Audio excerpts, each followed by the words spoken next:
Pemerintah Indonesia melalui Kementerian Riset dan Teknologi atau Badan Riset dan Inovasi Nasional sedang melakukan uji klinis terhadap jahe merah, jambu biji dan minyak kelapa murni yang diharapkan dapat meningkatkan ketahanan tubuh dari paparan COVID-19.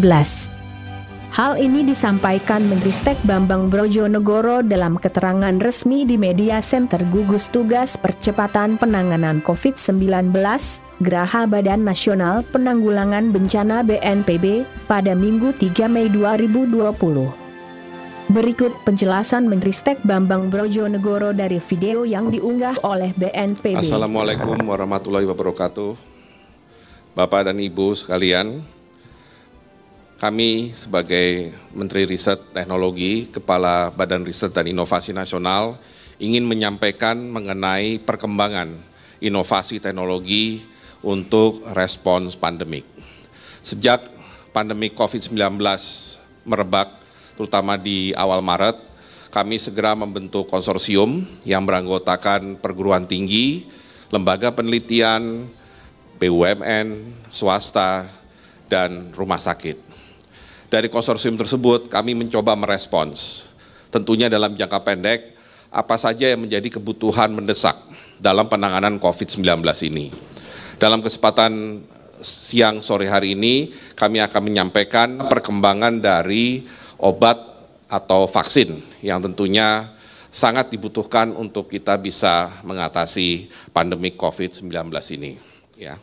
Nah, untuk obat, kami mulai dulu dengan suplemen, ya, sebagai upaya pencegahan, di mana dalam suplemen tersebut kita sudah melakukan baik systematic review, kemudian studi bioinformatika, dan saat ini sedang dilakukan uji klinis, terutama di Rumah Sakit Wisma Atlet, terutama untuk bahan-bahan seperti jahe merah, jambu biji, dan kemudian juga virgin coconut oil.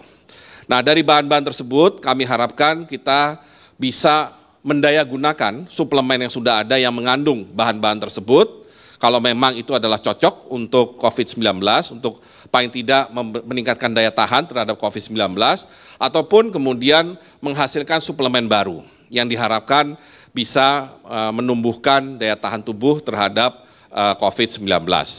Nah, selain suplemen, tentunya bagian yang paling ditunggu oleh masyarakat dan dunia terutama, baik tidak hanya Indonesia tapi dunia, adalah obat dan vaksin.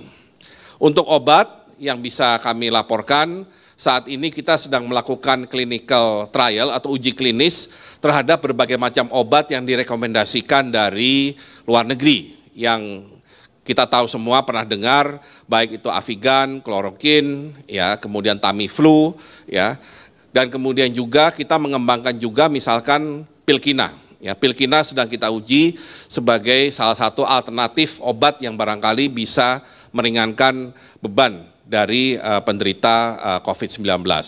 Di luar obat yang biasa kita kenal, saat ini sedang dan sudah dilakukan riset terkait convalescent plasma, di mana plasma dari pasien yang sudah sembuh, ya, plasma dari pasien yang sudah sembuh itu kemudian dicoba diberikan sebagai terapi untuk pasien COVID-19 yang sedang dalam kondisi berat.